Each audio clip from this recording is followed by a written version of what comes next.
Okay, good evening, everyone. Welcome to University of Silicanandra's presentation, the webinar on Voxology by Dr. Shyamala Vinod Garu. Dr. Shyamala Garu is one of our distinguished faculty members in the Carnatic music department, and she is an expert in this field of Voxology, and this is an amazing subject for all music lovers, and it shows in the participation today in our webinar. So thank you for all joining. And Dr. Shyamala Garu, I will give the floor to you, and we will allow as latecomers come in. But please take it forward, Shyamala Garu.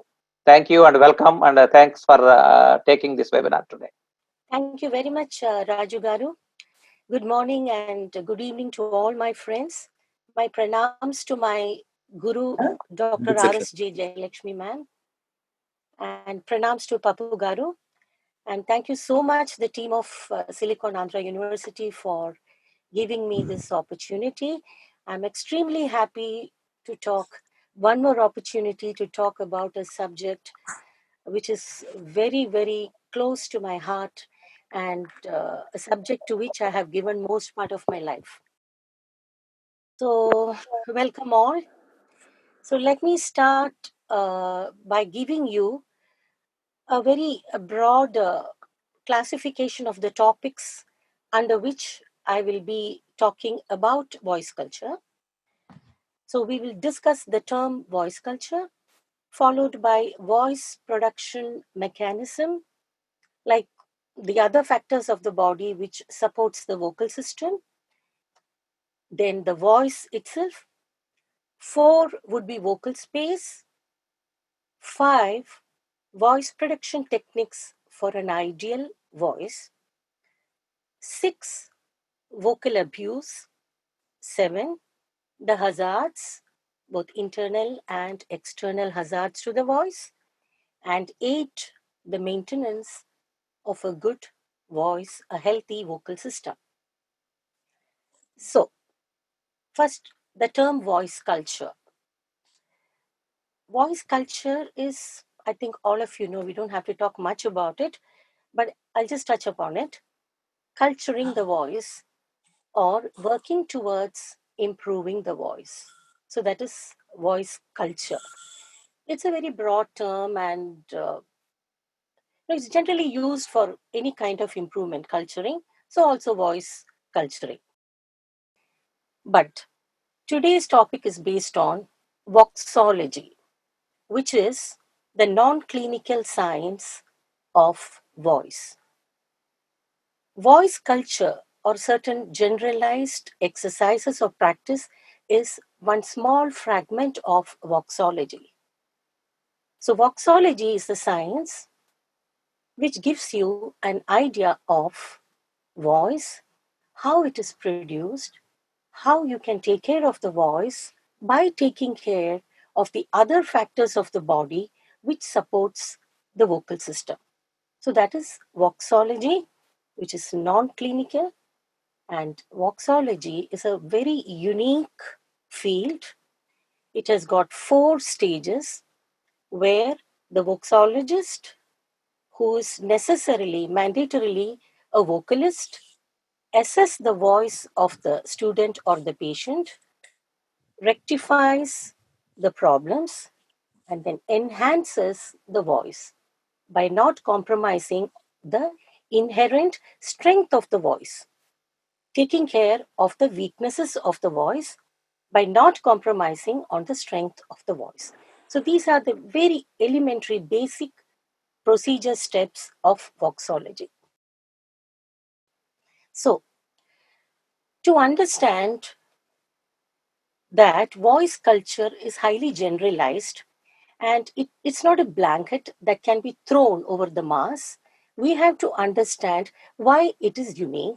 So to understand that, we have to also understand mandatorily the voice production mechanism. So as we all know, a voice is produced, a sound is produced from a living body. Not only humans, any living creature in the world. A voice is produced only while in exhalation.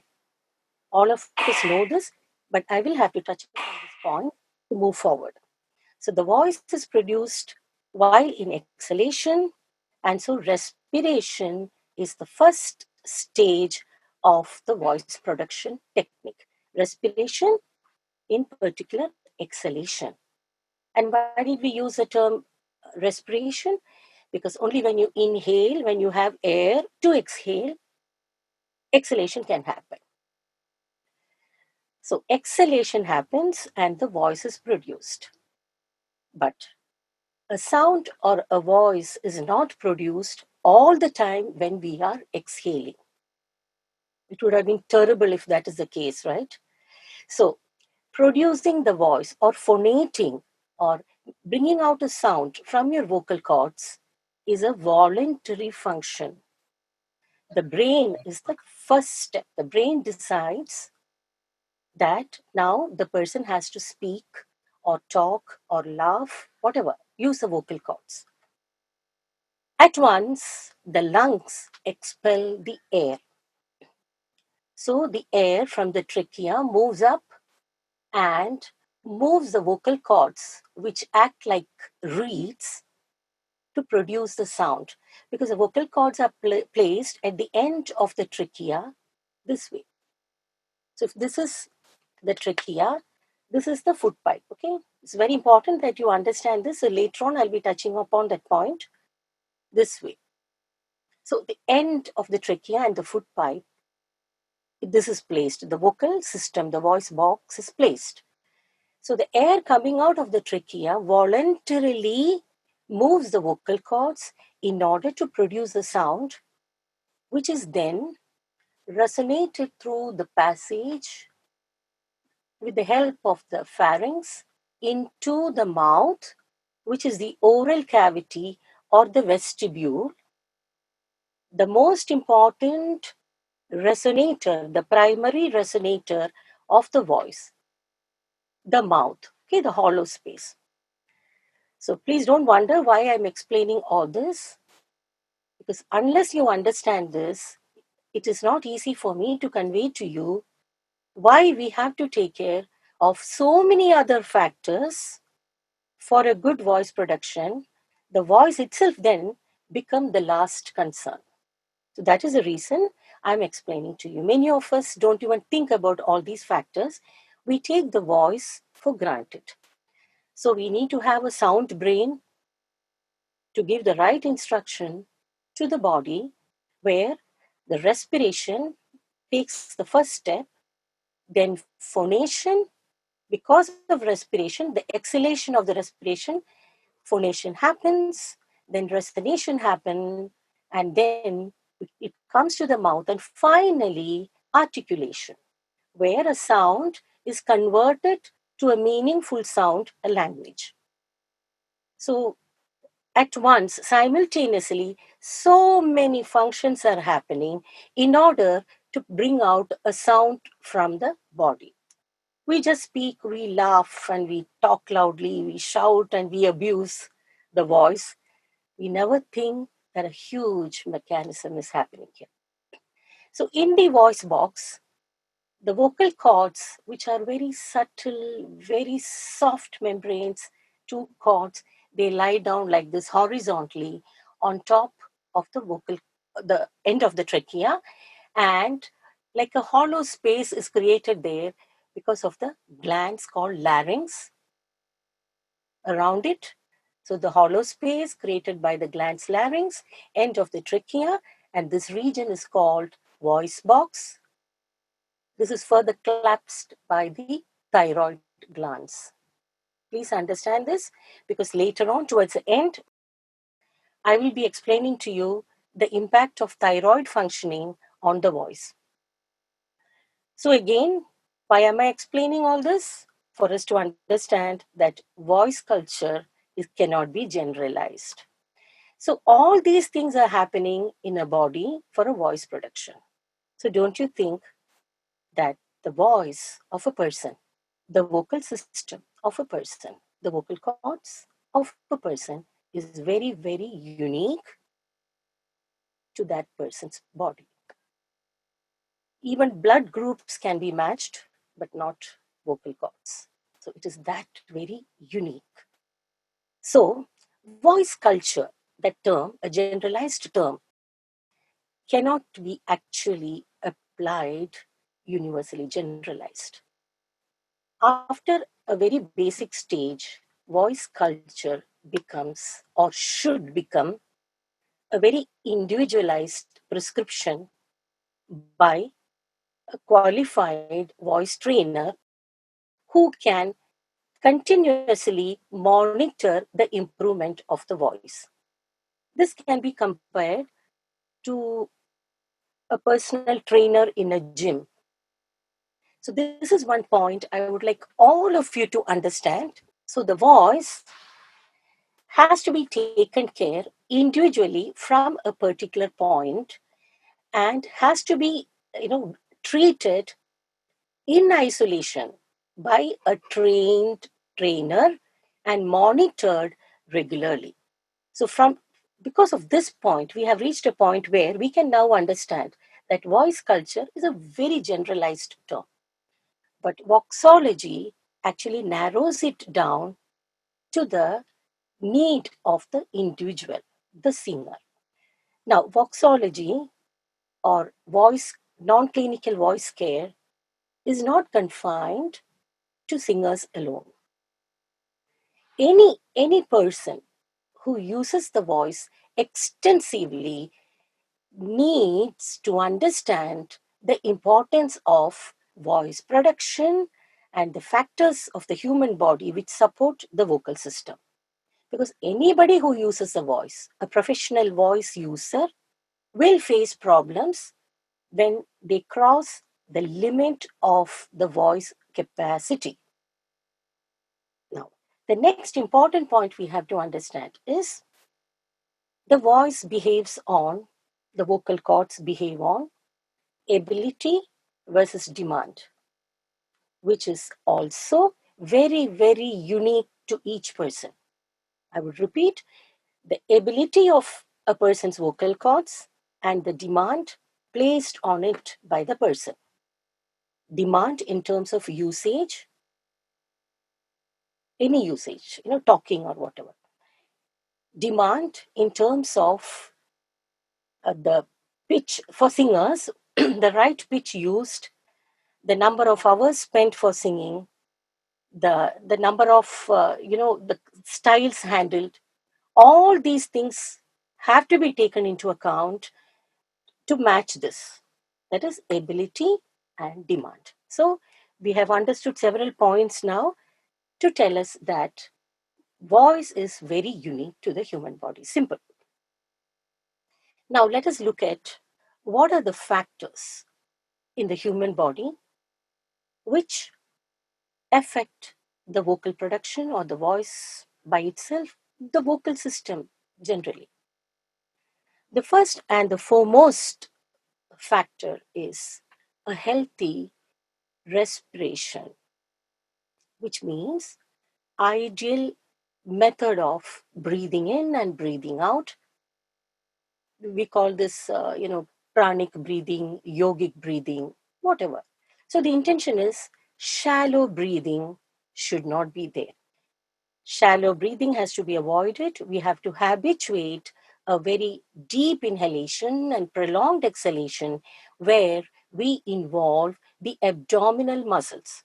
So, in world music, the term abdominal breathing is used very often. It is nothing but involving the abdominal muscle in breathing so that shallow breathing is not there at all. The air coming out of the trachea, that is exhalation, is the one, as we discussed, doing the function of moving the vocal cords. Okay, so if the strength of the air which comes out, the slow, gradual control of the air pressure which comes out is actually what is moving the vocal cords according to the high pitch and the low pitch and the other decorations, the intricate movement of the vocal cords. All these are affected by the control of the brain. The brain controls the pressure, the speed, and the softness in which the air comes out. It's a huge, beautiful theory, God given theory. So it's just not that, okay, we just take it for granted. We are talking. What's happening? The brain gives the instruction, as we have already discussed, and it just comes out and gives you whatever you want, the sound or language. But in singing, just like playing a flute where the air is blown into the mouthpiece, in singing, the pressure of the air has to be controlled, which is called voice control. Voice control is actually affected by the pressure, the depth and the push and the speed of the air that comes out. So a very healthy lungs, respiratory system is the first and the foremost important factor in voice production. Now, we have already discussed that the foot pipe and trachea are placed like this. The foot pipe also ends there, and thank God, God has given the epiglottis. So it's a door there which functions. Whether you want to talk or when you eat, the food goes down the foot pipe. So at that time, we can't talk.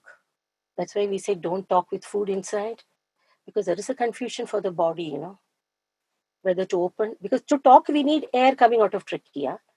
And while eating, this is going down. So that small flap opening and closing has a confusion about what function it should do. So that trachea and foot pipe, let it be there. The next important factor is your digestive system. So I'm sure most of you have heard in Ayurveda, we say the heart of the human body is the stomach. If your stomach, that is your digestive system, is healthy, you are healthy. The entire body is healthy, all the functions are perfect. But any small deficiency or malfunctioning or dysfunction of the digestive system will affect all the other functions of the body, especially, in particular, your vocal system. Yes, many people don't think of this aspect at all. So the moment when you have a throat problem, the first thing we think of, something's wrong with my voice, I'm not able to sing. It's always better to think of whether your digestion is in place, what you ate the previous day, whether you have had enough water, have you slept well, all these factors. The last concern is the voice. Okay, so stomach. For a healthy digestive system, you need enough water. So if the digestive system is good and perfect and healthy, all the other functions of the body is also healthy. But for digestion, you need water. So in a nutshell, you need a lot of water for your body. So I always tell all singers, please drink enough water, not on one particular day of the week. Through the day, all your life. Start your day with, probably 250 ml of water. Please keep hydrating yourself. Hydration helps the singers or anyone this way and this way, for the entire body and also for your throat region. So plenty of water. When it comes to digestive system, the first factor is plenty of water. The next important thing is the best food for your voice is your genetic food. Yes, your genetic food. So nowadays, this Weight Watchers and health conscious people, very good. They have to be conscious about all these things, but they also they don't take care of the change that they make in the diet, especially singers. Many cases are being handled now where the diet is all of a sudden changed, no carbs at all, and so many things. You would have seen a lot of them on YouTube. But please remember, all these will change or make an impact, negative impact on your voice. Remember, when you are making a change in your diet, you have to think a lot about what you are compromising on. You may probably reduce a few things, but please do not give up totally on your genetic diet. It is very important. Next, I would suggest or emphasis on fine flour, maida. Please avoid it. Especially singers, please avoid maida. It takes a very long time to digest. And when that happens, there is excess acid in the system. And now I'm coming to that point. Now you know why I was talking about the esophagus. Acid reflex comes and settles in that area, this area, where the trachea and the vocal cord, the end of the trachea and the vocal cords is placed. So acid reflex and acid settling there is one of the worst enemies of voice. There are singers with very severe symptomatic acid reflex, which is actually corroding that area and makes the voice non-cooperative. There are also non-symptomatic acid reflex. Sometimes you feel my voice is very heavy today. I don't know why just today. Definitely, it's either the food or the lack of sleep. So you should just rewind 24 hours and find out what you have eaten the previous day, even the previous afternoon. It's very important to do that. And now, anything made out of fine flour, like cakes, pizza, all that, please avoid. And if you really have to have them, please see that the subsequent meals are very light in order to give your body time to digest all this and bring the rhythm back.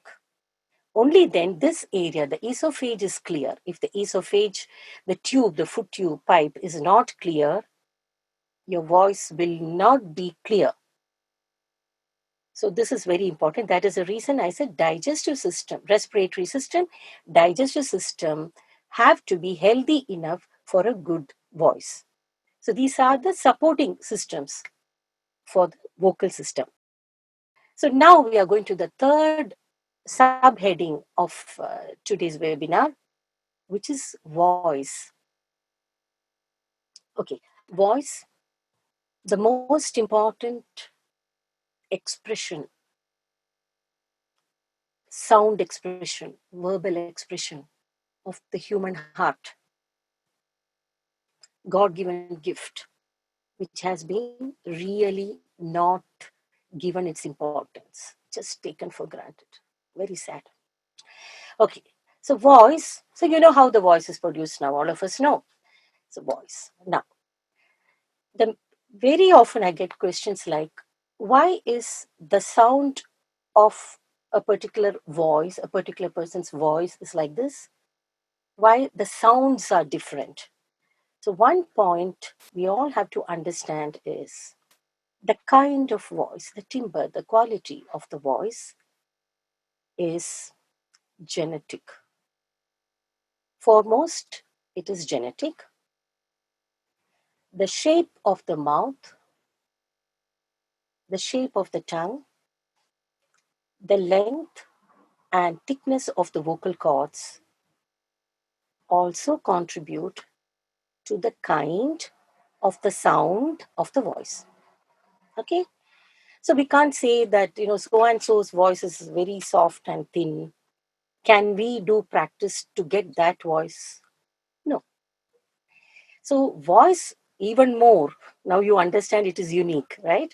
Genetic, the vocal cords, the two of them, it's horizontal, but in a camera, in a video laryngoscopy, you see them like this.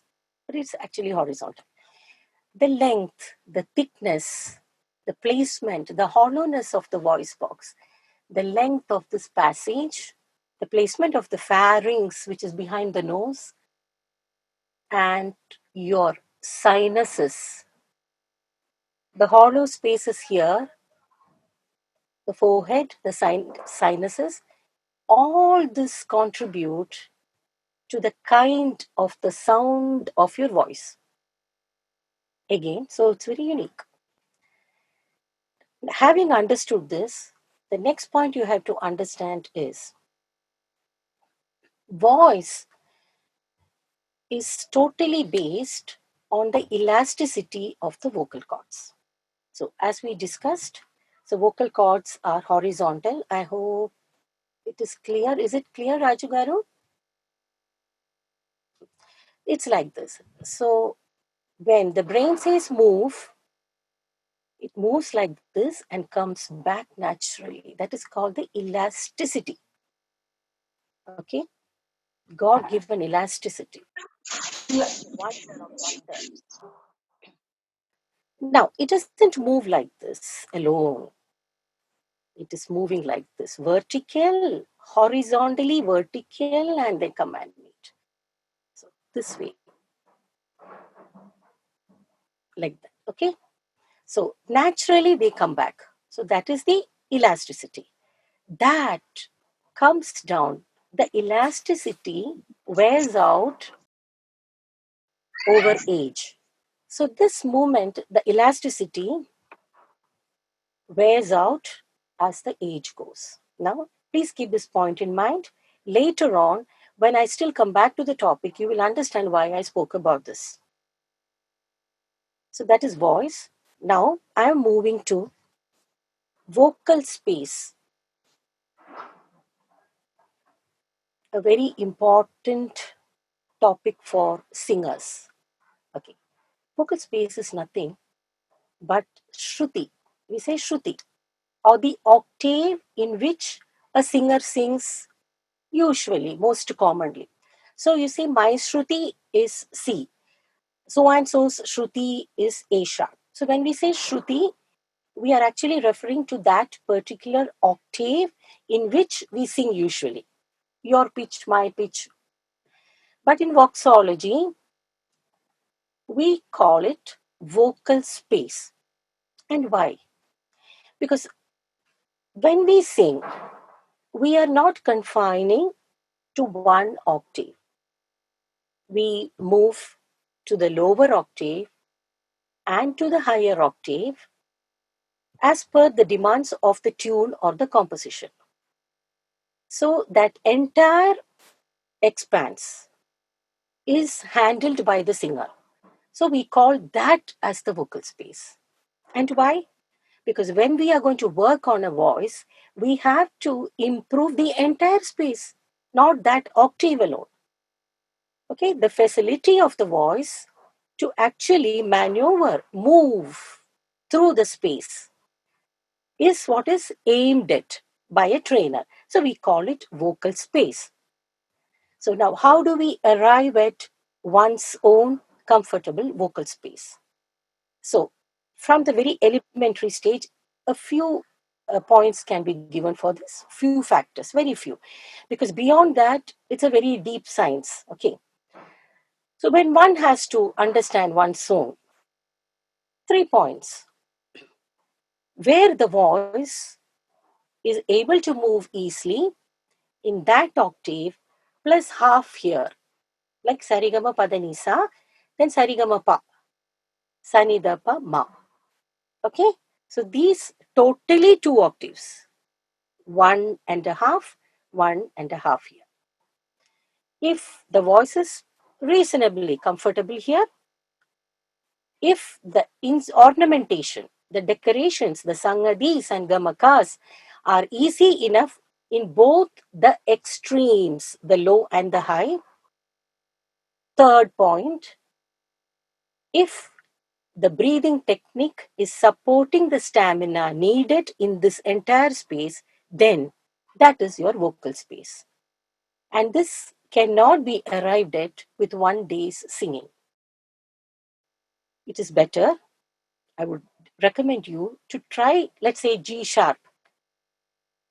Keeping all these factors in mind, sing in G sharp for a minimum duration of 45 minutes to 1 hour for over 10 or 15 days, and if the voice has no strain and it's only improving, then that is your pitch.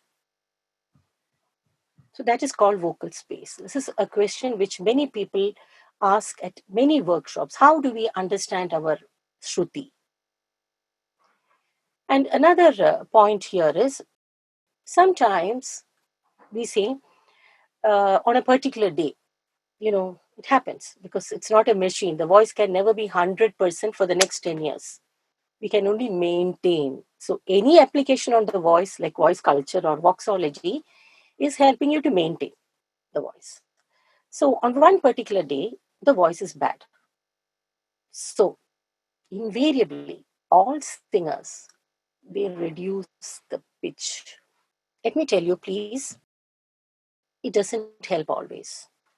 Because I'm going to talk to you about the head voice and the chest voice, all these terms used.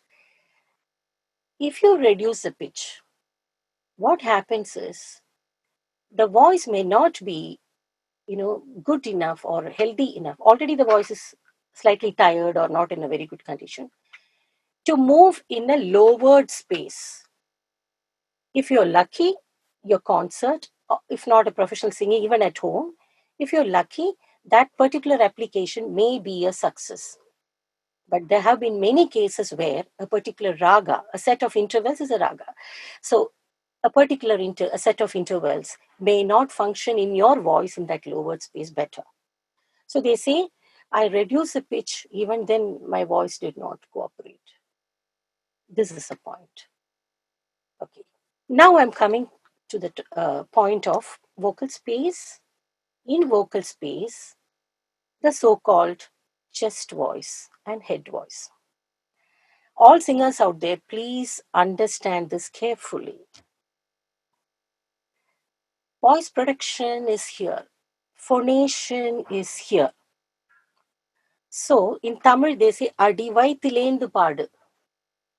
That is, sing from your abdomen, from deep. You can't do that because the voice is produced only here. And our primary resonating area is the mouth, like the kudam of the veena or the tambura. But there are secondary resonating areas in the body. So that is what we refer to actually by saying from the below, from the lower abdomen, deep enough. So when the voice is moving to the lower registers, the lower respiratory tract, please understand singers, the lower respiratory tract supports the resonation, secondary resonation. And as it goes still lower to the abdominal, this diaphragm, it doesn't go down to the intestine now. So this is the secondary resonating. Then as the voice moves up to the throat and to the mouth for resonation and still higher, the head has to resonate. All of you, please understand that this is for all kinds, all styles of singing. The higher the voice, the resonating area moves to the upper respiratory tract. So supporting resonating areas can be divided into two: lower respiratory and upper respiratory. Please understand this carefully. Because many people say singing, with the head voice is false voice. Please do not use that term. There is no false voice. Whatever voice comes, it is coming from your own body. There is no artificial, mechanism or a machine attached. The voice is resonating in the head. It has to when it goes up. You don't have a control. Everybody is using. Otherwise, please tell me that the only one and only example for that is when you have a common cold, your voice sounds nasal. Why? Because the voice is definitely using the hollow space of the sinus, the hollow space of the forehead to resonate even while talking. So that is why when there is a common cold, when you have sinusitis, infection here is sinusitis, the voice is nasal. So that means the voice is moving up and down. So there is definitely a compulsory usage of this space, chest or head or whatever. For a singer, for any singer, which comes naturally, the movement, they have a wide expanse of voice, a higher extreme and a lower extreme, which is far in between. So they say the singer can sing, this way, that pitch and this pitch. It is because of a natural cooperation by the entire upper respiratory and lower respiratory in the movement of the voice. This is an important point. Please, singers, understand this. They say, I think I'm singing in my head voice and it's not clear. Whether it is Carnatic or Hindustani or light, we are all using head voice. Please don't call. You don't have a control over it. It is wrong and really stupid to think that. You don't have a control. That is why when you have a cold, it is nasal. We don't have a switch where we can say, no, no, no, I will sing only from my chest voice. I am a Carnatic singer and switch it off. Your voice will still sound nasal if you have a cold because the voice has to go there for resonation. So this is an important point. And these factors come under vocal space. Okay. Next point is there is a popular feeling that you have a high pitch voice, it's very superior. And if you have a low pitch voice, it is inferior. No, please. As we have already discussed, vocal cords are very unique to the body. So the thickness, the lung length, and so many other factors decide the higher extreme and the lower extreme of the voice. So you can imagine this as a long line. Some people's voice will be placed here, some here, and some here. So that Western music, you have soprano, alto, and all that. They follow that. It is always better to be happy with your space and make your voice resonant there. So it doesn't matter, where you in that particular line where your voice is placed. It is the resonance, the softness, the control, the melody in that which matters. So this is why I'm talking about this is because there are several singers who come to me and say, I would like to sing um, like Madam Parveen Sultana, Lata Mangeshkar ji. See, you can you can of course sing their songs, but why should we sing in the same pitch that they have sung in? Not necessary. It's impossible, one. And two, you will only strain your vocal cords by trying to get a particular voice. By training or culturing or by doing voxology exercises, you can enhance your voice. You can improve your extremes, elastify like rubber band a little, but not in that line completely shift your voice to a no, can't do that. Definitely not. So this is one point I would like you to understand, because generally people feel voice culture, that is, these are the misconceptions about voice culture. Voice culture, go to a place and somebody gives you 10 exercises, all in the group are going to do all the 10 exercises. No. You can have a very few techniques which can be generalized. After that level, after that stage, it has to be, as I told you already, monitored individually and focused on what is your space. You cannot totally change your voice. You can only improve the strengths of your voice, and you can learn to handle the weakness of the voice. So, to put it in a nutshell, there is no perfect ideal voice. Every voice has some problem. Problem, not clinical problem, some, while in application. So, how to handle that and improve your strengths, that is very important. So, all these come under vocal space. Now, the Raju Garu, am I on time? What is the time Perfect, now? madam. Go ahead. No, no, go ahead. Continue, please. Yeah, I hope I'm clear and Yeah, yeah. Its voice is coming very clearly. okay. So now we are coming to the most important subheading, the ideal voice production techniques. Now, whatever we are going to talk now under this heading can be generalized for all systems of vocal music. I repeat, the exercises which I'm going to talk about are important factors for ideal voice production technique can be followed by vocalists of all styles of vocal music in the world. One is a very healthy breathing technique. So, abdominal breathing is mandatory, which is nothing but when you inhale, your belly goes out, you're inflating the balloon. This is yogic breathing. And when you exhale, your belly goes in, which is deflating the balloon. This is deep breathing, not shallow breathing, because the belly is involved. We call it abdominal breathing. In some of the styles like opera and opera, you feel they say breathe from here. You should feel the air here, behind here, the waist. It's nothing but abdominal breathing. This has to be habituated right from the beginning. So you say, what happens? There are so many people who sing for many years, concerts they give, nothing has happened to them. Let us understand, by default, the breathing technique is good.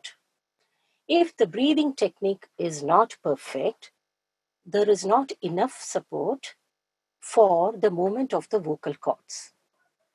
That is why sometimes when you see some singers, when they are singing a phrase, towards the end, there is a aberration, kara kara kara. You know what that is? Okay, let us compare that with a motor. A motor which is pumping water up to the overhead tank. Sometimes there is no water and you switch on the motor. So it is called a dry run. The same way, there is not enough air, but the brain wants to complete the phrase.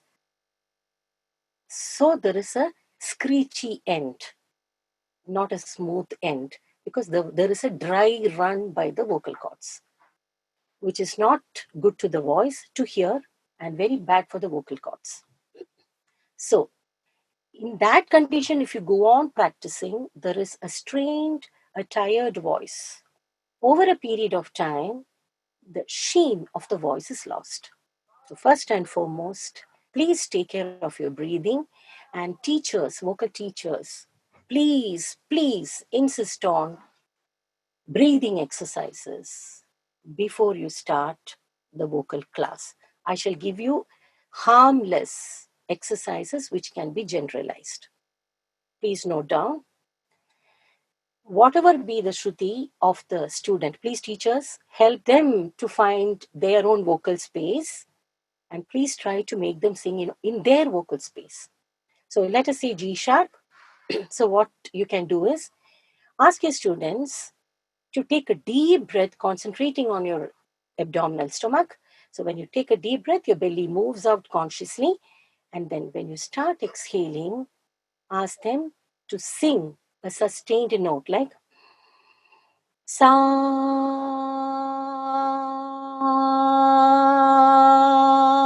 as much as possible. You can even give them a count, 4 counts of inhalation, start with 8 counts of exhalation or sustaining on a note. Take a deep breath again, and then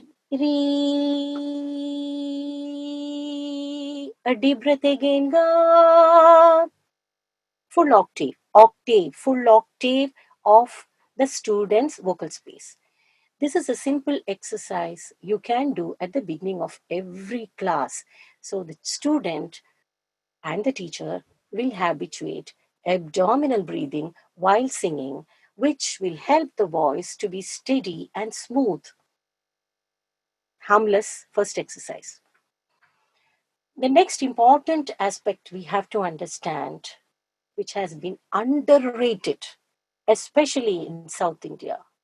I'm sorry, I have to say this, forgive me. Research shows that South Indian voices of singers die out faster than vocalists of other systems, especially female voices. As I told you, elasticity comes down by age, but a wrong voice production technique can actually accelerate the aging of the vocal cords. So the vocal cords age much faster than your physical age. So, you know what that factor is? The akara, ah. Almost, it's not there now, akara. It's coming back now. Ah is always a. I don't know for what reason that has been developed, and this style has come to be identified. This style of voice production has come to be identified with Carnatic style. Very sad. No particular voice production style can come with a particular style of singing and spoil the voice, right? Because ah is the most important sound phonated by the vocal cords. Ah. Because ah comes from here directly and comes out without articulation. While in the movement of resonation and coming to the oral cavity, which is called vestibule, ah is not converted into any other sound. It is ah which is converted into ma, la, sha, sa, ha, whatever. Okay? The movement inside the mouth by the tongue, the rows of teeth, the palate, all these articulate the akara. So when akara has to be akara has to be given the freedom to come out from the throat as it is with a wide open mouth. Not ah, but ah, the rounded. Because your oral cavity is the first and the foremost resonator of the body, the built-in resonator. And we are just ignoring that.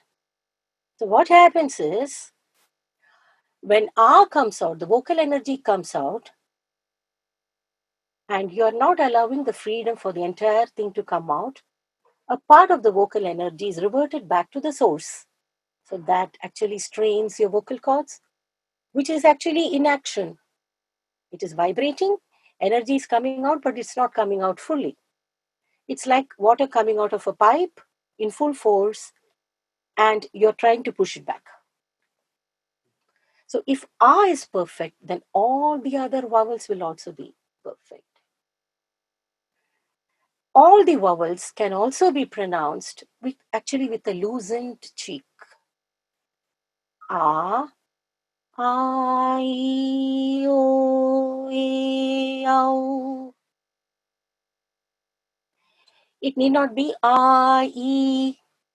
It tightens. So this has to be habituated. Enough if you concentrate on the akara. Everything else will fall in place. And of course, in styles where there's plenty of sahitya, our style, to articulate, we have to close in and close out.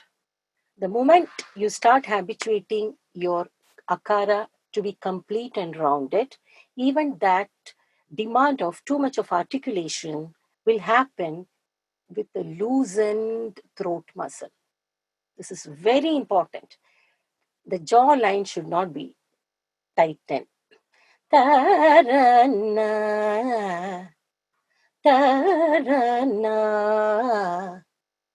See, this has to be avoided because this jaw intrusion is actually curtailing the voice from moving to the different spaces. Once this habit is achieved, then you don't have to think, oh, now I have to go to the chest voice. The body will decide where to take your voice. As I told you, each person, it is different for each person. So the body will decide, okay, for this, the voice will decide for this body. Now, from this note, I have to go to the head for resonation. So give the body the freedom to decide where the voice should be placed for resonation. And what do you do for that? You loosen your cheek muscles, neck muscles, shoulders. So I often tell my students, please do shoulder flexes every day. And before you start singing, deep breathing, a lot of breathing exercises. So that is the second most important factor in the ideal voice production technique. One is breathing, then ah. So you might ask me, how do you apply that ah? So there are several kinds of practice exercises to bring in the akara. Okay, so I'll give you a sample. I sometimes tell students or patients to practice even alapana in total akara. So I'll give you a few examples. Even playback singers. So I would request Raju Garu to show video one, please. Namaste, Shamla ma'am. I practiced the exercise number 4 that you had taught me. So here it goes.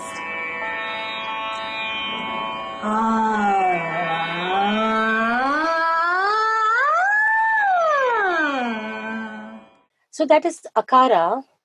And this is, okay, let me introduce the artist. That is Anita Kundu, a very leading playback singer from Kannada film field. And she has been practicing this, and she actually covered 2.5 octaves now. You saw the smoothness with which she operated the 2.5 octaves. So that is just the ah. Now, how do we apply that in Carnatic singing? So I will now show you a clipping. I will request Raju Garu again for video 2, where a small bit of alabana is done with total akara without the rina syllables. It's only for practice. The rina has to be used, of course, but for practice to unlock the jaw, we say, to loosen the jaw, because a particular wrong habit has come all the way. To remove the habit, we are doing these exercises. I'll just show you a small clipping, and the artist is the famous singer Unnikrishnan ji, Padma Shri Unnikrishnan, and he has done very simple phrases so that students can understand. Raju Garu, please, video 2. Hi Shamla, practicing the alapana with the ah sound.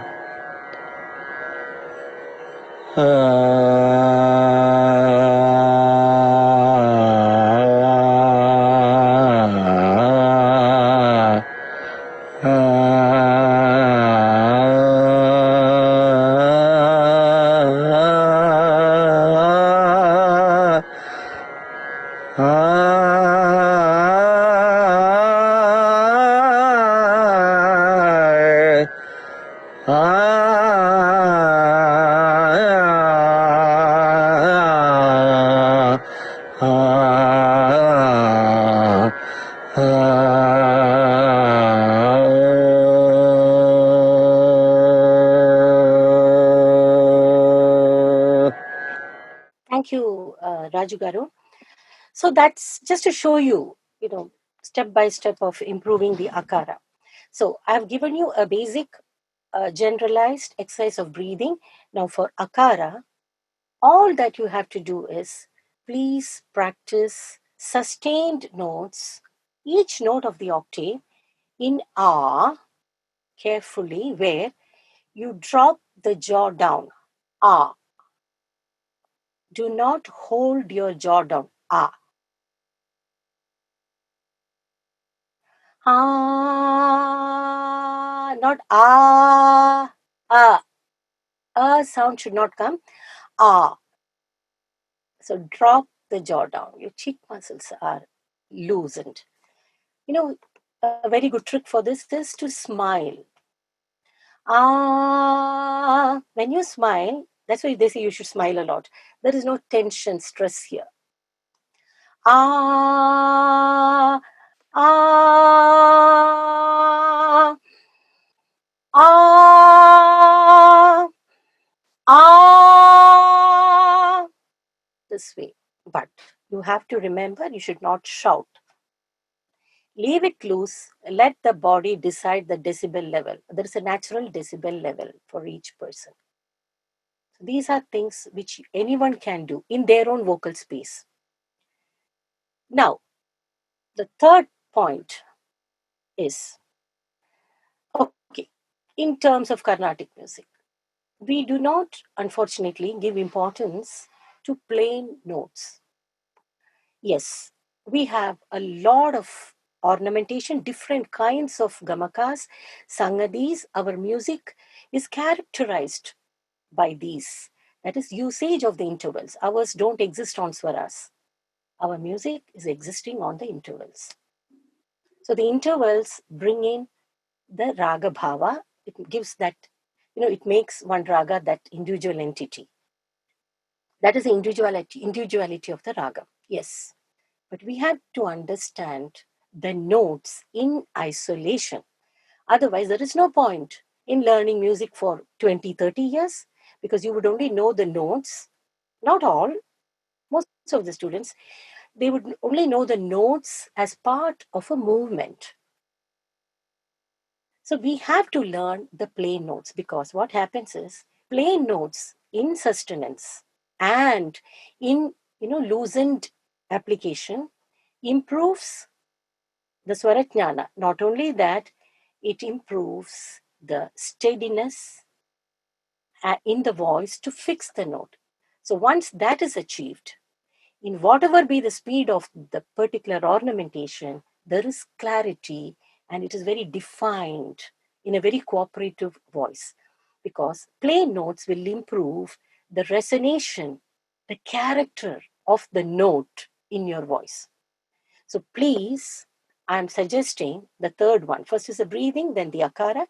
Please practice a lot of plain notes, just the plain notes, in isolation and as part of a set of intervals, which we call ragams. Don't call them ragam. Then the moment the raga comes, you start, giving gamakas, scales, musical scales. Please practice them in whatever way possible. I'll give you one or two videos now to show you. It not only elastify the notes without making them tired, because the moment you start moving up and down, the frequency of your vocal cords, of the note, it is changing up and down without any glides or curves or gamakas. So that also elastifies your vocal cords. So Raju Garu will now show us video 3 and 4 to show how the vocal cords can move again in 2.5 octaves in swaras without gamakas, plain swaras. Okay? And the artists are, I don't need to introduce them to you, Miss Amrita Murali and Padma Shri Srimati Nitishri Mahadevan. And Srimati Nitishri has given me the permission to share her condition with you. She has been suffering with a lot of voice issues. She had a constricted expanse. Both the extremes have been suffering, and the voice was giving a lot of problem by not following the instructions of the brain. So now she's able to do 2.5 octaves, plain notes. So we'll start with video 3, Miss Amrita Murali. I'm sure all of you know her. Video 4, Padma Shri Nitishi Mahadevan. Please, Raju Garu. Dear Shamla Auntie, I've really benefited from all the exercises that you've given me. Thank you so much. Today I would like to demonstrate one exercise, the 2.5 octave exercise. I will be doing it in A sharp, in 4 ragas, Nata Bhairavi, Shanmukhapriya, and Shulani and Kosalam.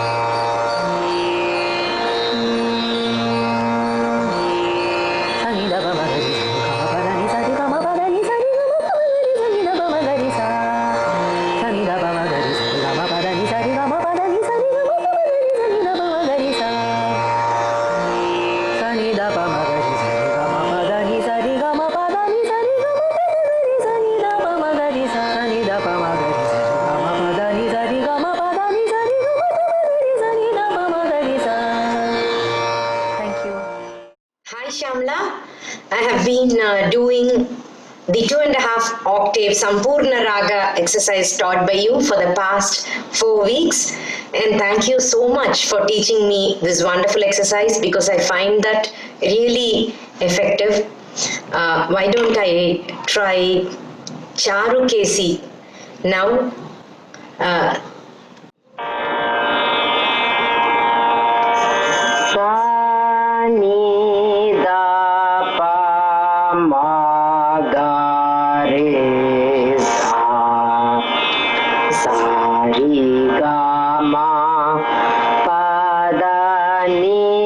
Sa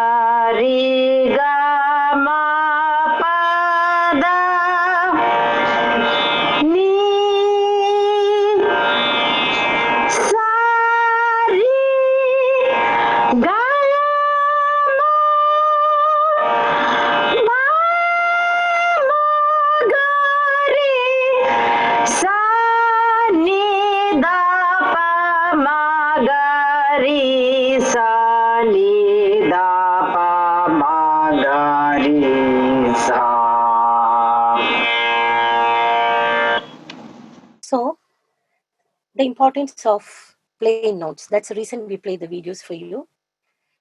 So these three things, please take care. Breathing, akara, due respect to akara. Please, due respect to akara. And plain notes. All the 72, we are rich in our Carnatic system is rich. You have 72 defined scales. Please practice plain notes, probably at least 2 octaves. Anyone can do that, but in your own vocal space. Don't try in a different space. Okay, now I'm going to vocal abuse. So vocal abuse can be due to several reasons. Talking too much, talking too loudly, talking too frequently, talking for long durations. Bad for anybody, for a teacher, a orator, or pastor, or lawyer, for anybody. But for a singer, very important. It's better to sing more and talk very less. Only if it is absolutely necessary. Of course, you can enjoy life. You can have your chatting all with a controlled tone, controlled volume. So the first reason for vocal abuse is 2. If you're singing in a vocal space which is not compatible to the facility of your vocal cords, then that will definitely result in vocal abuse. Okay, vocal space. 3, acid reflex.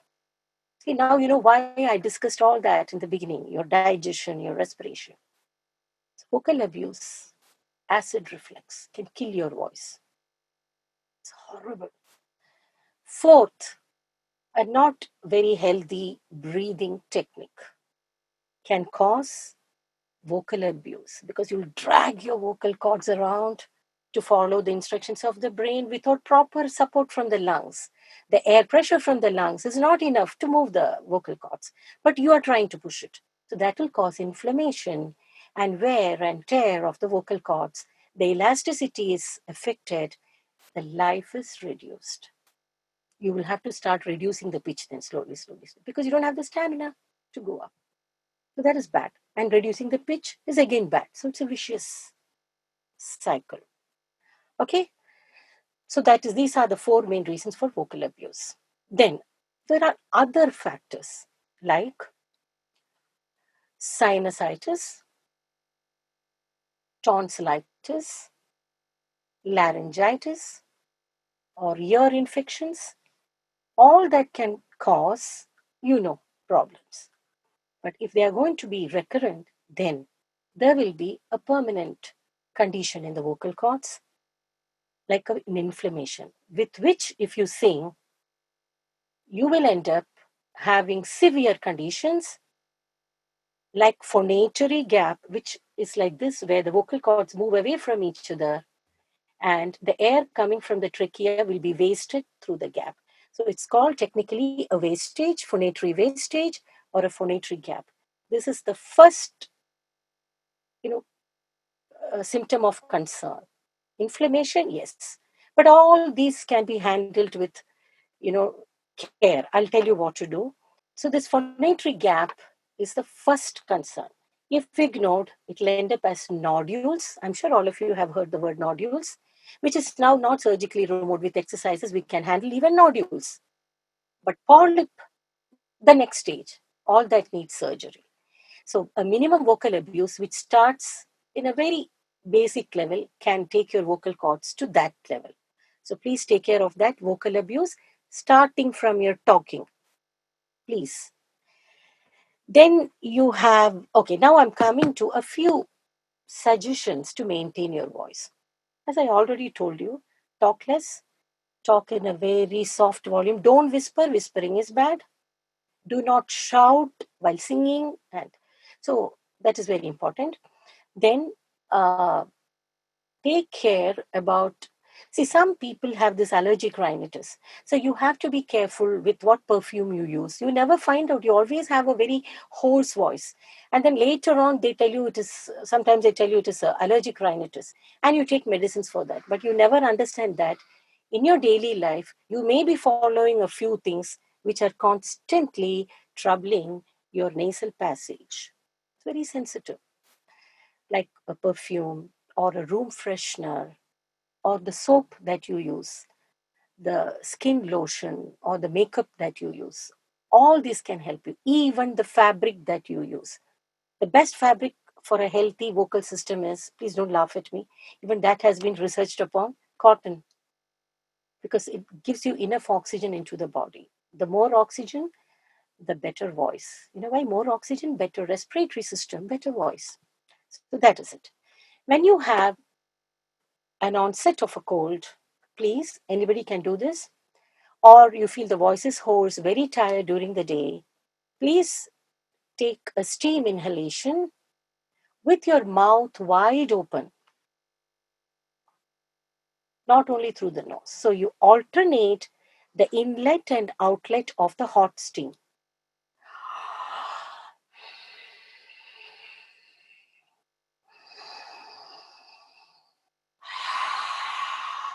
Anybody can do that.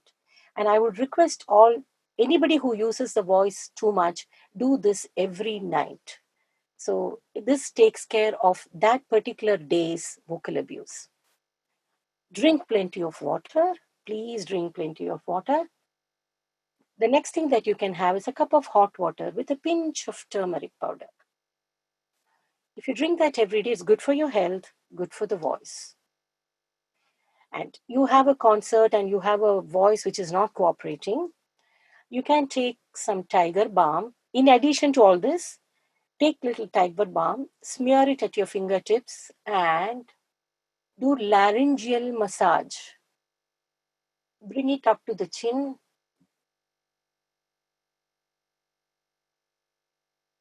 Several times in the back of the neck, behind the ears. And then drink warm water. Your voice will open up. So these are a few things which you can do as a first aid when you have a voice problem. So I think I have covered whatever was possible. This is a huge science, voxology. So whatever possible, I gave you points to understand why the entire body should be taken care to have a healthy vocal system, and the ideal basic 4 factors for a good voice production technique. After which, it has to be individual training. We can't play with general exercises. I also gave you how not to abuse your voice and also to maintain the voice in the easiest way. So that's about voxology, what minimum I could give at this time. I hope it was effective. And I think now I can take questions, Raju Garu. Thank you very much, Dr. Shamala Garu. It was very wonderful session. A lot of great information. So everybody who joined us here today, they would certainly benefit from this lecture. And thank you. So University of Silicanandra started 4 years ago. We have 5 departments here. Carnatic music, Kuchipudi dance, Bharata, Telugu and Sanskrit. We offer a diploma, certificate and master's programs. So please take advantage of those. Our university website is universityofsilicanandra.org. So all the details are on the website. Our next semester, fall semester, is starting from next week. So if you want to take advantage of these courses, please come. We welcome you all to the University of Silicanandra. So we will get right into our question and answer session. So please raise your hand. Don't unmute. I'm hearing a lot of background noise. If if that noise doesn't go away, I'm going to mute everybody, and only those people who raise their hands, I'm going to allow them. So I'm going to mute all of you, and please raise your hand if you have questions. We will take the questions in the order in which they come. Okay, Padma Garu, please go ahead and ask the question, madam. Unmute yourself and Dr. Padma Sugovan Garu. Namaste, Shamla madam. Hi, thank you so much for the wonderful lecture as usual. I had a few questions that I wanted to ask you. First, you spoke about the speaking voice, right, and how important it is for us to regulate and kind of habituate ourselves to have a healthy speaking voice so that we don't strain.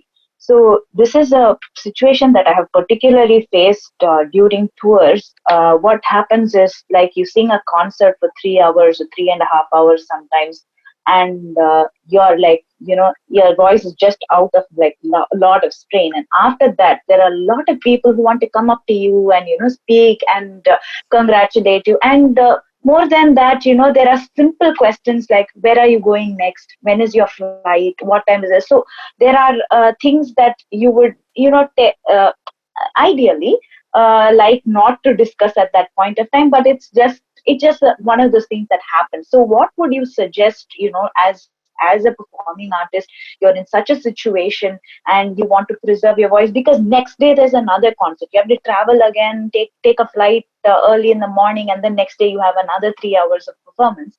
So what would you suggest, in situations like that? That's my question number one. If you don't mind, after you answer, I'll ask you another one. Dr. Padma, I'm going to thank you first for asking this question, because this is it's one of the most important questions and an area which nobody cares about. If you see artists all over the world outside India, whatever be the art, once the performance is over, they leave the stage backstage. Only in India we stand there. Honestly, I have observed this.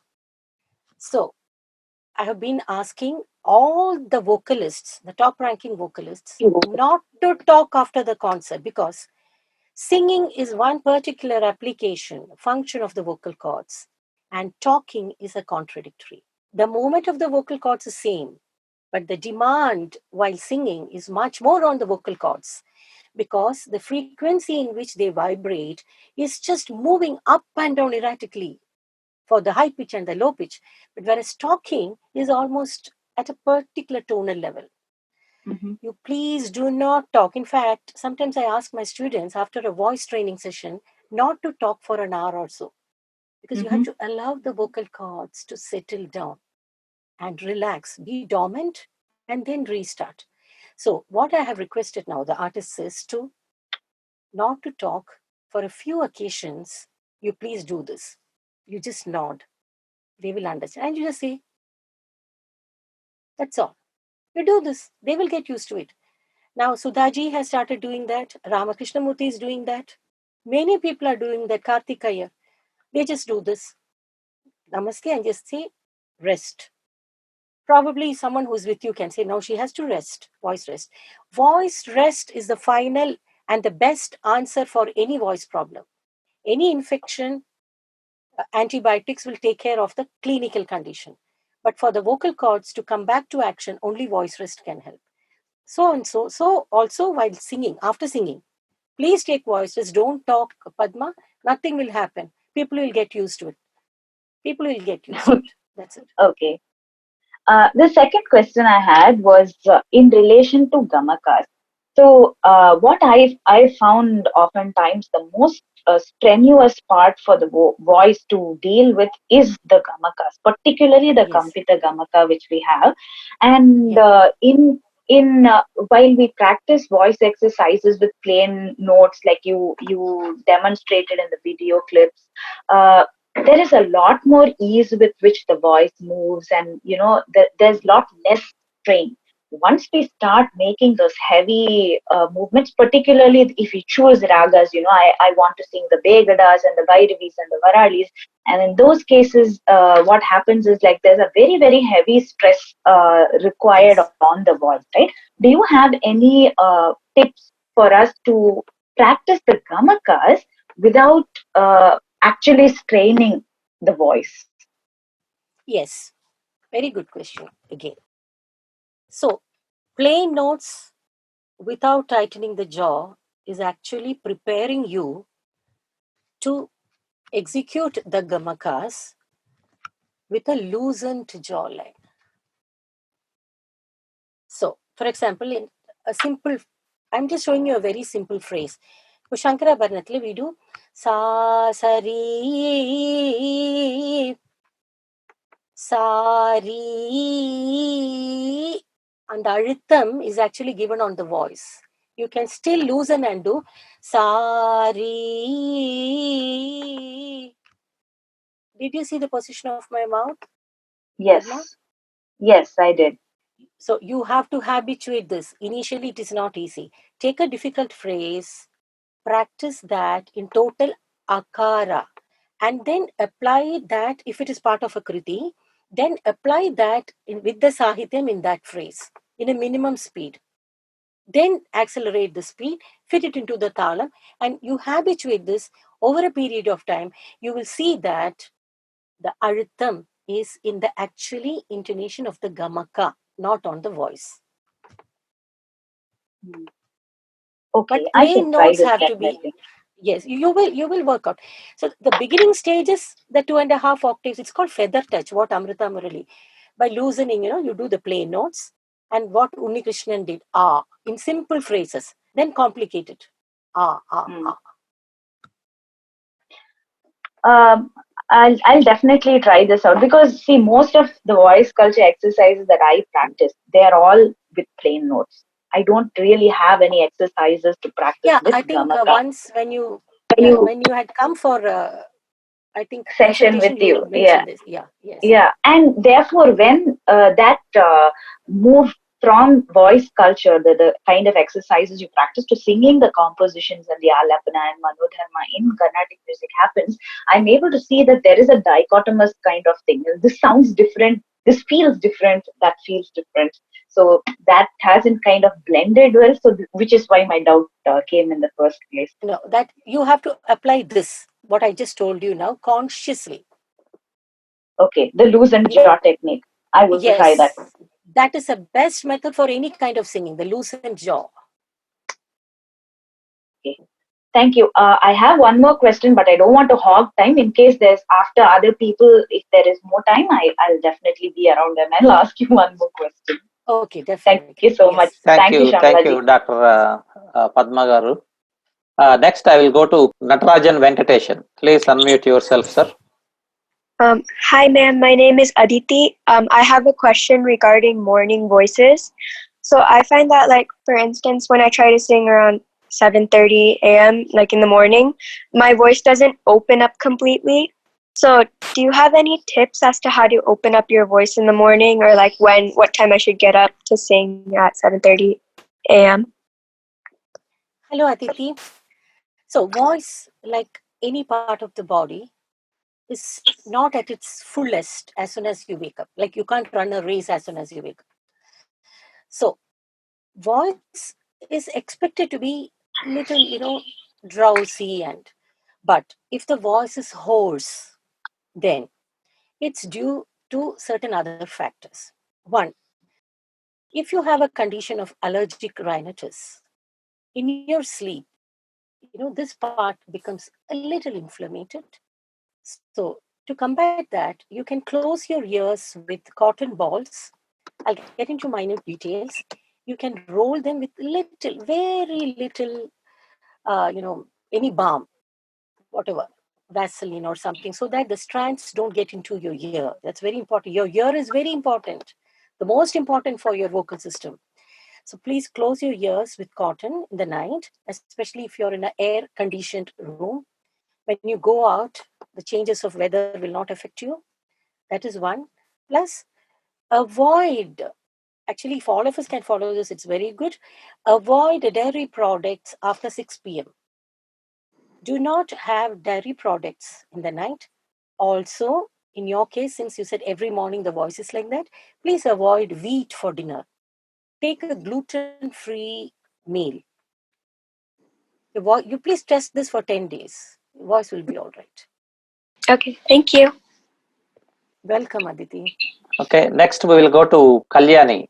We are giving you one more chance to unmute yourself and speak up, please. First of all, I want to extend my gratitude to Shamla Madam and Silicon University for giving this wonderful session.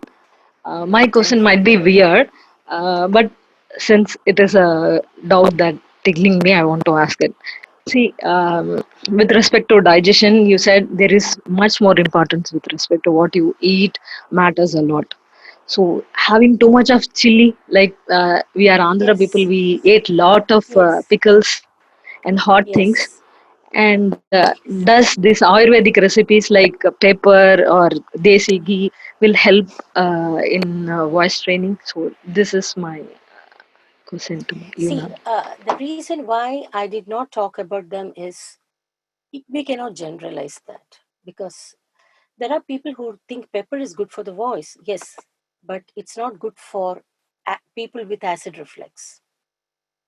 So is desi ghee. Sometimes they come and settle here like oily food, So please, I will not generalize that. Each person responds, each body responds in a different way. But you have to take care about the intake of spices. If you're used to it and if it's okay, then I don't know, because I know Andhra cuisine is very spicy. If you're used to it, it's okay. But generally, it's better to be, mild on your system. Neither too spicy, but you need certain spices also. And don't take too much of, like a tea, which is very hot, and not too much of heat, too much of cold things also. Was that Wonderful, Dr. clear? Shyamala Garu. So, any more questions? We are out of time, but we can take 2 or 3 more questions if there is anyone else that's out there. Please raise your hand. Okay, Subramanyam Garu. So, you are raising in the camera, not in the participants thing. So, I cannot see all the 70 people. But anyway, I am going to unmute you. Let me go to where you are. Subramanyam Garu, go ahead, sir. Yeah, thank you very much for the superb information that you have given us. I had just one simple question. Jal Neti, the Ayurvedic technique of taking water into the nostrils and out, does this in any way help or harm in terms of singing? Namaste, Subramanyam ji. It really helps. Yoga helps voice. So this procedure of Jalniti helps voice. But if you are a person who's prone to recurrent sinusitis or you have allergic rhinitis, it's important in what part of the year. In certain seasons, it's better you avoid Jalniti. This is out of experience, I'm telling you. And also the quality of the water that you are using. It's very important. So this Thank is you. about it. Thank you, sir. Okay, thank you, doctor. And anyone else? 2 more questions. Please raise your hand. If you are raising it in the camera, I would not be able to see all the 70 some people. Oh, okay. So we have some hands here. Just now they raised. Okay. We'll go with Shri Durga Gautam. Shri Durga Gautam, please unmute yourself. Thank Go you, ahead. sir. Thank you. Namaskarams, ma'am. That was a wonderful session. I'm really so blessed. So, I would like to just ask you a question because I'm not a very professional singer, and my passion towards singing, you know about it. But I belong to another profession where we have to really speak a lot. We have dubbing sessions, and we have to shout, we have to emote, and we have to do all tricks with our voice. So how do we really maintain with the tips you have given? If we just follow that, is it fine? Or because the voice is too strained, I would just like to know if there is anything special who belong to other professions also. Hello, Sri Durga. So it's for the others. I want to introduce Sri Durga. She's a very popular actress, also my student. So she uses her voice a lot. So Durga, you can, of course, do steam inhalation and all those things to maintain your voice. Other than that, you actors should give a lot of voice rest. To be precise, if you're talking for an hour, say that 1 hour you have to voice rest during the day. And please don't think that sleeping in the night is voice rest. No, that is rest for the whole body. But during the day, if you have continuously modulated your voice, that is called expressive verbal expression. Expressive verbal expression for actors. Because the tonal differences are there, up and down movement. So if you have done that for an hour, another 1 hour during the awake hours, please rest. That's the best thing you can do, Durga, and drink plenty of water. Thank you, ma'am. Wonderful. Next, we will go to Dr. Mala Swami Garu. Please unmute yourself, madam. Shyamala, that was a wonderful presentation, first of all. I have a question from the perspective of teachers. So I'm always faced with this problem. I have students coming from different backgrounds and boys students who have Shrutis D or C sharp. So each time I take a class, the Shruti I'm having to change. And some of the even female voices, they have either A or G sharp or G. So constant changing of Shrutis, for if the teacher happens to be a performer, how do we manage this is one question. The second question I'll ask you after you answer this. Thank you, Shamla. Okay. Hello, Mala. Thank you. So the first question is about a teacher's voice. Yeah. A teacher's voice is really a concern, whether you're teaching music or any subject, but in particular music, because knowing you, I know that you would give importance to the vocal space of the student. That is a very good, very good noble act and thought, because the student's voice should not be conditioned to suit your Shruti. So the teacher sings in one Shruti, all the students singing in the same Shruti. No, each student's voice has to be understood and taught. So the fact that you're catering to the student's individual Shruti is great, God bless. But how do you maintain your voice? So what you do is, already you're doing certain exercises. Yes. Each vocal teacher who gives importance and to the student's Shruti and keeps changing should actually find out the Shrutis that she's doing and how she can put her voice in that space and exercise and habituate a harmless, manageable application. It's not that you have to perform in all those Shrutis, but you can teach in all those Shrutis and still maintain your own Shruti by doing certain exercises, like countering the negative impact of that. There are exercises we can handle. And you have to be very careful about how many hours you're spending on teaching in a Shruti which is not natural to your vocal cords.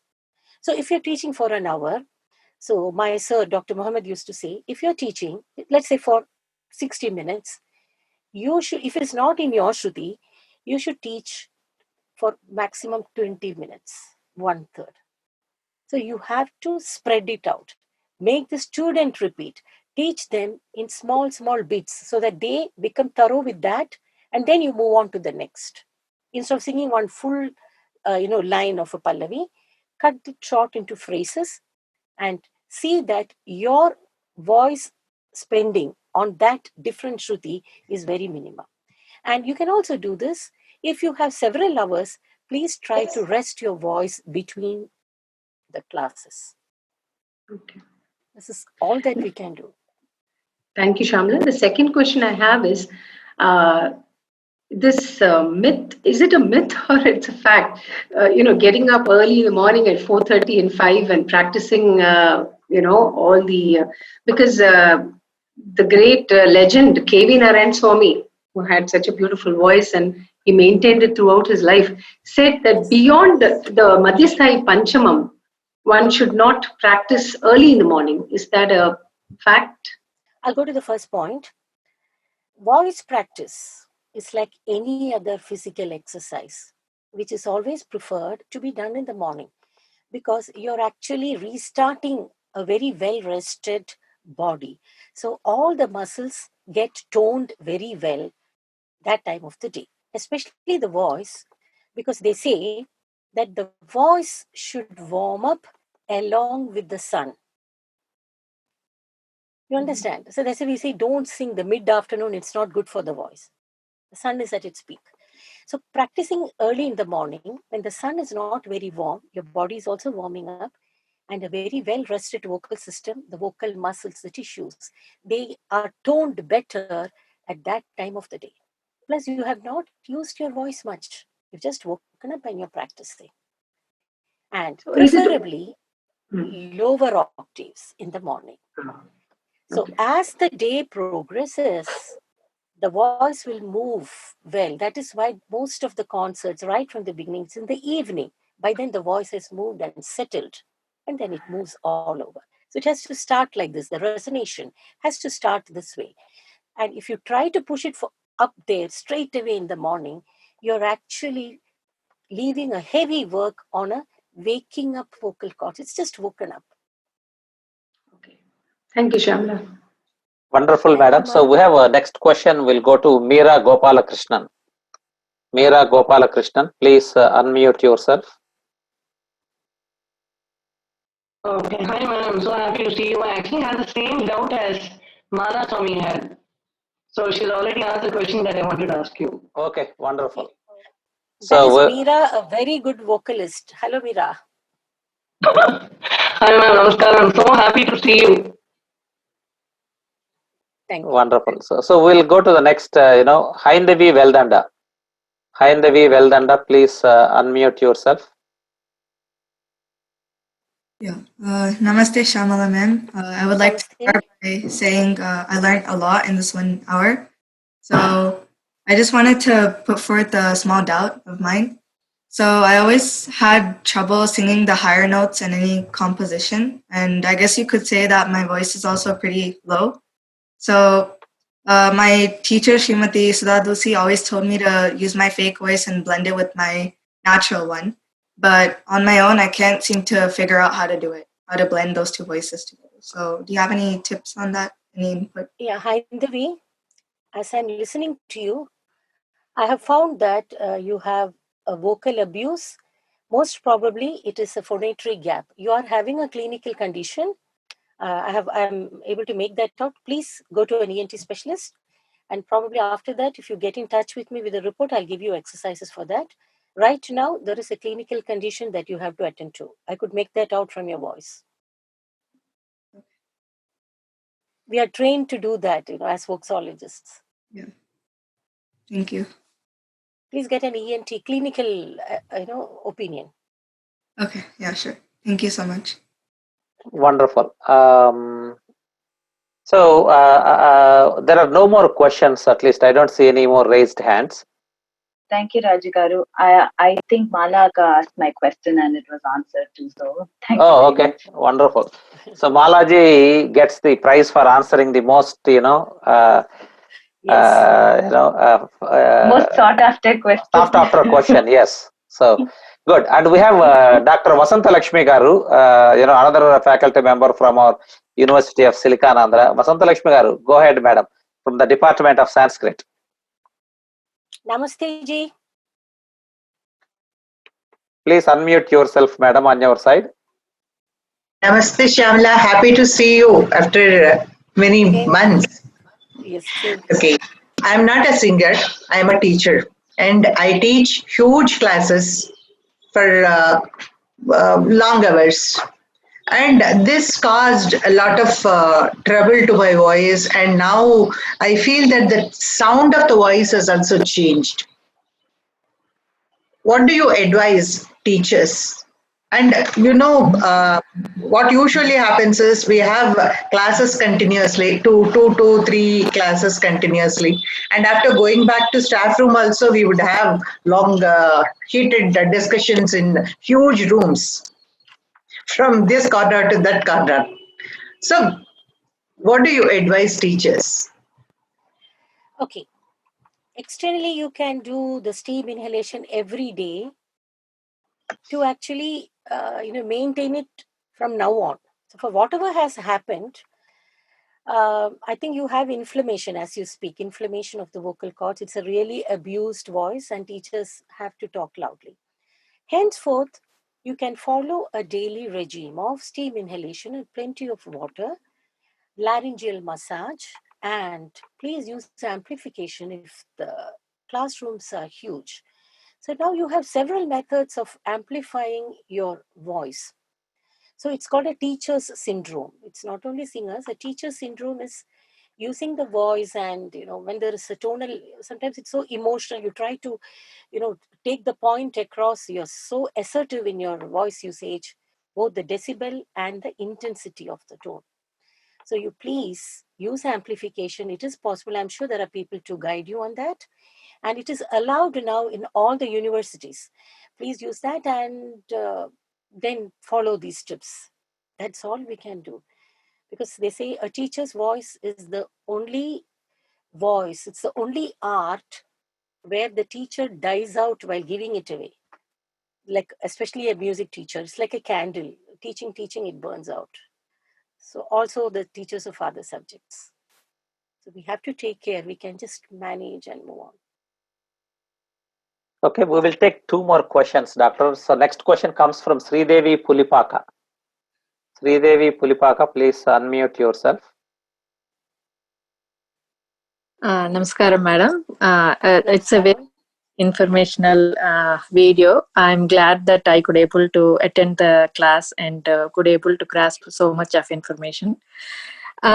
So I had the same question as one of the students asked, um, I could not able to actually, many teachers told me that, basically I stopped music. I learned music in my childhood, and for 20 years or so, I never, practiced, Carnatic music. I have been singing light music in, movie songs, this and that, but I never trained my voice for Carnatic music. Now, I came back to Carnatic music, but I'm having a lot of trouble finding my voice space. Many teachers told me that I do akara sadhana, but not as much as I should. But I'm not able to find out what my actual pitch is. So when I speak, this is my speaking voice. But can you please, by in your experience, what is my actual shruti? It cannot be decided like this. I have to hear you singing. I have to assess your voice, the strength of your voice, and what is its facility, and all those things. Not from your speaking voice. I cannot give you your shruti where you can sing by listening to you speaking. Okay. Sridevi Garu, my name is Raju Chamarthi. My email address is raju@universityofsilicanandhra.org. Please write me, an email, and then we will try to see, if I can help you in any way in trying to get Dr. Shyamala Garu's time, to help you. Thank you so much, Raji Garu. Thank you, madam. Thank you, Sridevi. So next question is Nityashri Venkatraman. Please ask. Hi, ma'am. This is Nityashri here. It was a wonderful, amazing session as usual, and it's been a wonderful 3-year journey with you in regards to my vocal issues, my range issues, my maintenance, and everything. You have answered all of my queries and questions all these years, but now I just thought it's vital for the others to know one point that you have to actually explain, that you have actually explained and made me understand. I hope there are a lot of fitness freaks as a part of this group, because you know how much I am into fitness and how much I am into maintaining my personality or looks and everything. But as a singer, how much does that affect the weight training and too much of exercises and gymming? How does that affect? I just wanted you to explain it to the others, because I know you've already explained it to me and I've benefited out of what all you've taught me, but I just want you to explain it to others. Thank you, Nitya. It's a popular singer, Nityashri. You must have seen her on Indian Idol. And okay, so physical exercise is must for health, especially respiratory system, because respiration is very important for singing. So that's why in between I mentioned yoga is very good. Some kind of a physical exercise is mandatory. See, in olden days, people used to walk a lot. That itself, brings the respiration into a rhythm, a healthy rhythm. So you were asking about gymming, and see, there are certain exercises like weightlifting and several others which tighten your shoulder muscles and neck. That is very bad for the voice. It reduces the easy movement of the voice, because all these muscles are supporting the vocal cords. Like that huge body around the rocket. The rocket leaves, takes off, but that body takes all the pressure, right? That's a best and the closest example. So this area is like that particular body around the rocket for the vocal cords. So if you're going to stiffen this area, the voice production is going to be affected. Voice is going to be thick, and slowly it will shrink, which means your higher extreme and the lower extreme will start closing in. One. So since you told this, I would like to share one more point. Some singers have this habit. Ah, it's very bad. Should not stretch. Even to go to high pitch, it's always better you do ah, still better than ah, no. And while going to the lower, thanks Nitya, I missed this point, thanks. While going to the lower pitch, please don't bring your chin close to the neck. No, you're actually bending this area. Don't do that. Sa, ni, dha, pa. It's better than pa. No, don't do that. So those 2 points, of course, this is different from the exercise part, but I thought I'll share with you. So Thank do you, not ma'am. do anything that stiffens here, but a physical exercise is must without hurting the voice. Thank you so much, ma'am. Thank you. Wonderful, wonderful, Dr. Shyamala Garu. We do not have any more questions here, so we can wrap it up. It's really wonderful to have you here, and then share all these very important points.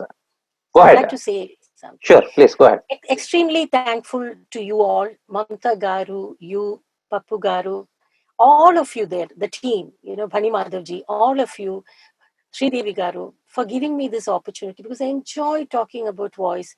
Each patient, each session is a learning experience for me. The questions actually make me think a lot. Thank you very much. And I would like to share something.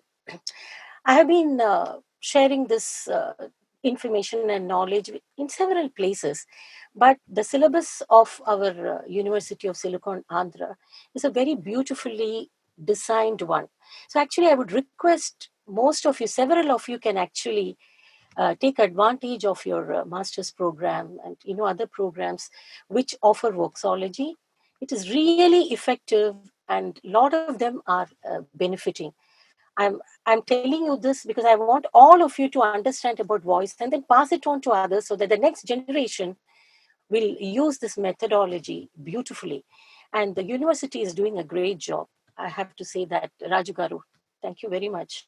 Thank you very much. So you have heard it from Dr. Shyamala ji herself. So University of Silicon Andhra is a non-profit academic institution. It's an American university. It has no affiliation with any university in India. We have wonderful curriculum and amazing and internationally acclaimed faculty. Okay, so please take advantage of them. Our website is universityofsiliconandhra.org. So we hope to welcome you at the university. So the fall semester starts from next week, and we have Sridevi Ganti Garu, who is in charge of admissions at the university. You could write to us, you could call us, any number that you have, and you get to learn from gurus like Dr. Shyamala Garu, Dr. Mala Swami, Dr. Padma Sugavanam, Dr. Sheshulata Kosuru, amazing faculty, Dr. R.S. Jayalakshmi madam. Okay, so amazing faculty we have. So take advantage of it, and we have some students here who are alumni of our master's program also. So thanks everyone for joining in today, and enjoy your rest of the evening and night. Have a wonderful weekend. We hope to see you again in the webinars, or or even at our University of Silicon Andhra programs. We offer master's, diploma, and certificate in Carnatic music. And very soon we will also be starting some research programs at the level of PhDs. So look at us and take advantage of them. Thank you. And again, one more time, Dr. Shyamala Garu, thank you very much for taking your time this early in the morning. Thank you. My pranams to my guru, Dr. R.S. Jayalakshmi ma'am, She's one of the main reasons I took music as my main, the main course of my journey, life journey. Thank you. Thank you, everyone. Thank you, everyone. Thank you all.